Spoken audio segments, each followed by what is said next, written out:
સુરત શહેરમાં રાષ્ટ્રીય ગીત વંદે માતરમની 150મી વર્ષગાંઠની ઉજવણીના ભાગરૂપે સરકારી કચેરીઓમાં ખાસ કાર્યક્રમ યોજાયા હતા। સુરત મ્યુનિસિપલ કોર્પોરેશનની કચેરી અને પોલીસ કમિશનર કચેરીએ સમૂહમાં વંદે માતરમ ગીત ગાયું હતું। રાષ્ટ્રીય ગીત વંદે માતરમના 150 વર્ષ પૂર્ણ થતાં સુરતની વિવિધ સરકારી કચેરીઓમાં વિશેષ કાર્યક્રમોનું આયોજન કરવામાં આવ્યું હતું। શહેરની મહાનગરપાલિકાની કચેરીમાં મેયર દક્ષેશ મામણીની અધ્યક્ષતામાં આ કાર્યક્રમ યોજાયો।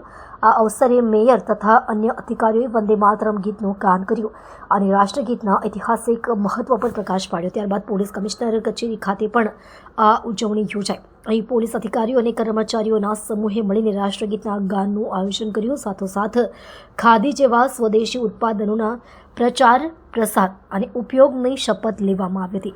ઉલ્લેખનીય છે કે આ ગીતને 150 વર્ષ પૂર્ણ થયા છે। આ ઐતિહાસિક સાંસ્કૃતિક પ્રસંગને યોગ્ય રીતે ઉજવવા માટે સુરતની સરકારી સંસ્થાઓ દ્વારા આવા કાર્યક્રમોનું આયોજન કરાયું હતું।